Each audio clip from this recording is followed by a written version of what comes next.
بسم اللہ الرحمن الرحیم۔ السلام علیکم۔ امید کرتا ہوں آپ سب لوگ خیریت سے ہوں گے۔ آج میں آپ کے ساتھ ڈسکس کروں گا حنفی، مالکی، شافعی، حنبلی اور جعفری فقہ کے بارے میں، ہولی قرآن کے بارے میں اور سنہ کے بارے میں، ساتھ ساتھ اجتہاد جس کی دو اقسام ہیں، اجماع اور قیاس۔ ان چاروں کے بارے میں آپ کے ساتھ ڈسکس کر چکا ہوں آلریڈی۔ تو آج جو فقہیں ہیں، فقہ حنفی، مالکی، شافعی، حنبلی اور جعفری، اس کے بارے میں آپ کے ساتھ میں ڈسکس کرنا چاہتا ہوں۔ تو سب سے پہلے فقہ حنفی، یہ سب سے پہلی فقہ تھی جو کہ کوڈیفائیڈ ہوئی تھی۔ اس کے امام نعمان بن ثابت جو ابو حنیفہ کے نام سے مشہور ہیں، 80 ہجری کے اندر یہ پیدا ہوئے ہیں اور ان کا انتقال 150 ہجری کے اندر ہوا ہے۔ ان کے استاد حماد بن ابی سلیمان تھے، جن کے نام کے اوپر انہوں نے اپنے بیٹے کا نام حماد رکھا تھا۔ امام ابو حنیفہ نے کہا جاتا ہے کہ احادیث پر مشتمل حدیثیں جو ہے وہ جمع کی ایک کتاب میں جسے مسند ابی حنیفہ کے نام سے جانا جاتا ہے۔ لیکن فقہ حنفی کی اہم کتابیں وہ ان کے دو شاگردوں امام ابو یوسف اور محمد بن حسن شیبانی نے تصنیف کی۔ امام ابو یوسف 113 ہجری کے اندر پیدا ہوئے اور ان کا انتقال 181 ہجری کے اندر ہوا ہے۔ اسی طریقے سے جو دوسرے ان کے شاگرد تھے امام ابو حنیفہ کے، محمد بن حسن الشیبانی، وہ پیدا ہوئے 127 ہجری میں اور ان کا انتقال ہوا 187 ہجری کے اندر۔ تو امام ابو حنیفہ جو ہے وہ اہل رائے کے امام سمجھے جاتے تھے۔ امام ابو حنیفہ جو فقہ حنفی تھی، امام ابو حنیفہ کے نام سے منسوب ہے، تو سب سے پہلی فقہ جو کوڈیفائی ہوئی، جو ریٹن فارم کے اندر تشکیل دی گئی، وہ فقہ حنفی ہی تھی۔ امام ابو حنیفہ نے ان کو اہل رائے اس لیے کہا جاتا ہے، امام ابو حنیفہ اور ان کے فالورز کو، کیونکہ ان کے ہاں قیاس اور اجماع کا استعمال بہت زیادہ ہے۔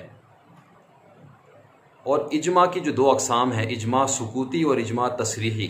اجماع تصریحی جس میں تمام فقہا ہیں، مجتہدین ہیں، ان کا کنسنسس ہو جائے کسی مسئلے کے اوپر، اس کو کہتے ہیں اجماع تصریحی۔ اور اجماع سکوتی کہتے ہیں کہ جس میں بعض فقہا، بعض مجتہدین خاموش رہیں۔ تو امام ابو حنیفہ کے نزدیک اجماع سکوتی بھی جو ہے وہ بھی حجت ہے۔ تو اس لیے یہ امام ابو حنیفہ اور ان کے جو فالورز ہیں انہیں اہل رائے کہا جاتا ہے۔ سب سے پہلی فقہ جو ہے یہ کوڈیفائی ہوئی، حنفی فقہ۔ پھر اس میں قیاس اور اجماع کا استعمال بہت زیادہ ہے فقہ حنفی کے اندر۔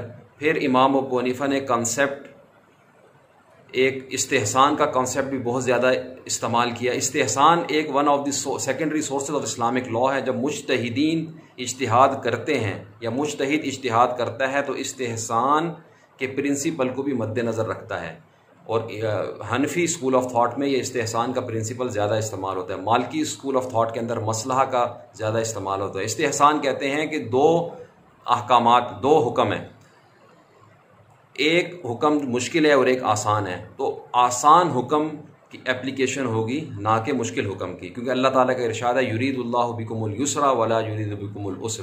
اللہ تمہارے ساتھ آسانی چاہتا ہے، مشکلات پیدا نہیں کرنا چاہتا تمہارے لیے۔ یا اسی طریقے سے دو رولز ہیں، ایک زیادہ برا ہے اور ایک کم برا ہے، تو جو کم برا رول ہے اس کی اپلیکیشن ہوگی۔ اسی طریقے سے قیاس کی دو اقسام ہوتی ہیں، ایک قیاس جلی اور ایک قیاس خفی۔ قیاس جلی کہتے ہیں کہ جس کے اندر جو علت ہے، جو اصل اور فرق کے اندر جو علت ہے، وہ قیاس جلی کے اندر کلیئر اور کانسٹنٹ ہوتی ہے۔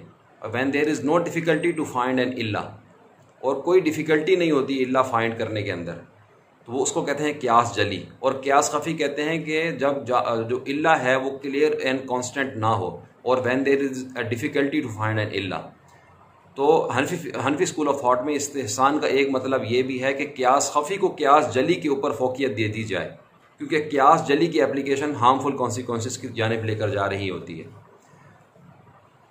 تو یہ حنفی فقہ کے بارے میں نے آپ کو بتایا۔ پھر اس میں جو دوسری فقہ، یہ ایک طرف امام ابو حنیفہ اہل رائے تھے اور دوسری طرف امام مالک بن انس جو مالکی فقہ کے امام تھے، یہ اہل حدیث کہلاتے تھے۔ کیونکہ امام ابو حنیفہ زیادہ اہل رائے اس لیے کہلاتے تھے کیونکہ وہ ان کے ہاں اجماع اور قیاس کا استعمال زیادہ تھا، جبکہ امام مالک بن انس کے ہاں اجماع اور قیاس کا استعمال اتنا زیادہ نہیں تھا اور وہ زیادہ تر احادیث کو فالو کرتے تھے۔ اور امام مالک بن انس 93 ہجری کے اندر پیدا ہوئے ہیں اور 269 ہجری کے اندر ان کا انتقال ہوا ہے۔ یہ مدینہ میں رہے، ساری زندگی مدینہ میں رہے ہیں، صرف ایک بار حج کرنے گئے تھے مکہ، باقی ساری زندگی مدینہ میں ہی رہے ہیں۔ اور حدیث سے ان کی محبت کا یہ عالم کہ انہوں نے احادیث جمع کی۔ پہلی جو احادیث پر مشتمل جو سب سے پہلی کتاب ہے وہ موطا امام مالک ہے، تقریباً 2000 کے قریب احادیث ہیں جو اس کے اندر موطا امام مالک کے اندر انہوں نے روایت کی ہیں۔ تو امام مالک بن انس جو ہے وہ زیادہ تر ٹریڈیشنلسٹ کہلاتے تھے، اہل حدیث کہلاتے تھے کہ وہ حدیث کو زیادہ فالو کرتے تھے۔ پھر اجماع امام مالک جو ہے وہ صرف اجماع اہل مدینہ کو ہی کنسیڈر کرتے تھے۔ تو یہ مین پوائنٹ مالکی اسکول آف تھاٹ کے۔ پھر اس کے بعد تیسری فقہ شافی اسکول آف تھاٹ، اس کے امام تھے امام محمد بن ادریس شافی جو 150 ہجری میں پیدا ہوئے اور 204 ہجری کے اندر ان کا انتقال ہوا۔ جو امام محمد بن ادریس شافی تھے انہوں نے 7 سال کی عمر میں قرآن پاک حفظ کر لیا تھا اور 10 سال کی عمر میں انہوں نے موطا امام مالک زبانی یاد کر کے امام مالک بن انس کے سامنے سنائی۔ امام شافی امام مالک کے اسکول آف تھاٹ کو ہی زیادہ تر فالو کرتے تھے اور وہ بھی زیادہ تر ٹریڈیشنلسٹ تھے، احادیث کو زیادہ فالو کرتے تھے۔ لیکن امام شافی کے ہاں قیاس اور اجماع کا استعمال بھی تھا، لیکن وہ قیاس تصریحی کو، قیاس سکوتی کو ایکسیپٹ نہیں کرتے تھے، اجماع سکوتی کو ایکسیپٹ نہیں کرتے تھے، اجماع تصریحی کو ایکسیپٹ کرتے تھے صرف۔ تو امام شافی ان بٹوین تھے امام مالک جو کہ ایکسٹریملی فالو کرتے تھے احادیث کو، جبکہ امام ابو حنیفہ اہل رائے تھے، وہ اجتہاد بھی کرتے تھے، اور امام شافی دونوں چیزیں احادیث کو بھی فالو کرتے تھے اور اجتہاد بھی کرتے تھے۔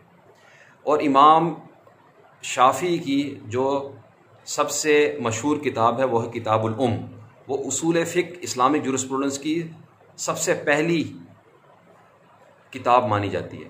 اس کے بعد چوتھی فقہ فقہ حنبلی، اس کے امام احمد بن حنبل 264 ہجری کے اندر وہ پیدا ہوئے اور 164 ہجری کے اندر پیدا ہوئے اور 241 ہجری کے اندر ان کا انتقال ہوا۔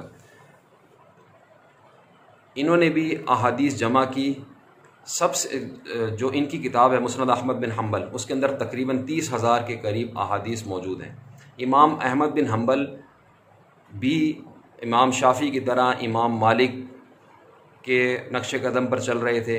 یہ تینوں جو مجتہدین تھے، مجتہدین مطلق مستقل، امام مالک بن انس، امام محمد بن ادریس شافی اور امام احمد بن حنبل، یہ زیادہ تر ایکسٹریملی ٹریڈیشنز کو فالو کرتے تھے احادیث کو، جبکہ دوسری طرف امام ابو حنیفہ جو تھے وہ قیاس اور اجماع کو بھی فوقیت دیتے تھے۔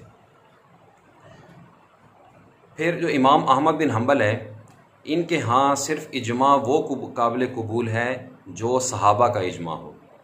تو یہ جو 4 مین فقہیں ہیں، حنفی، مالکی، شافی اور حنبلی، اس کے بارے میں نے آپ کے سامنے ذکر کیا۔ اس کے بعد جو اہل تشیع کی فقہ ہے، فقہ جعفری، اس کے بارے میں ذکر کرتے چلیں۔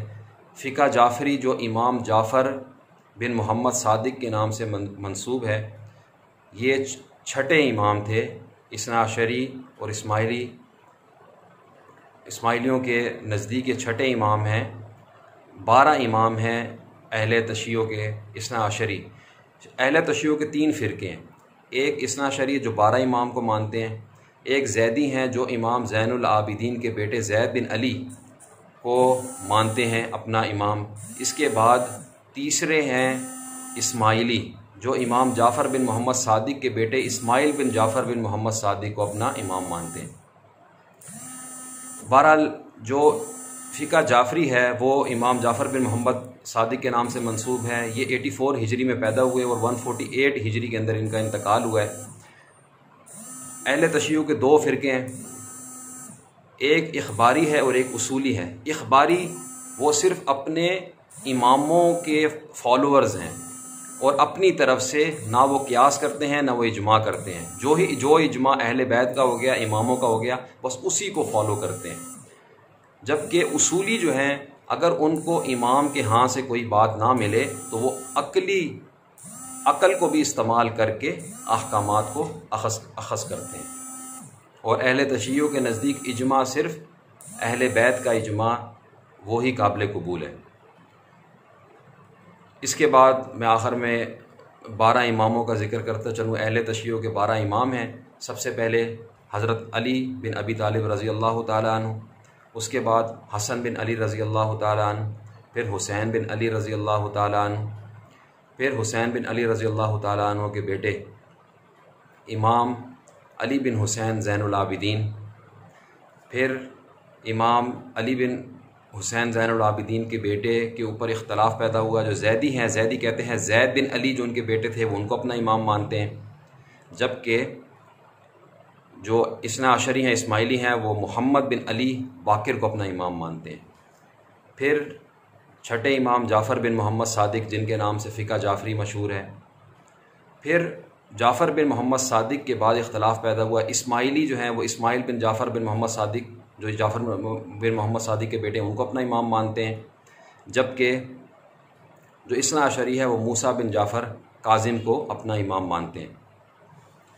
موسیٰ بن جعفر کاظم کے بعد علی بن موسیٰ رضا، پھر محمد بن علی تقی، پھر علی بن محمد نقی، پھر حسن بن علی عسکری، اور پھر آخر میں محمد بن حسن مہدی۔ یہ 12 امام ہیں اثنا عشری فرقے اہل تشیع کے۔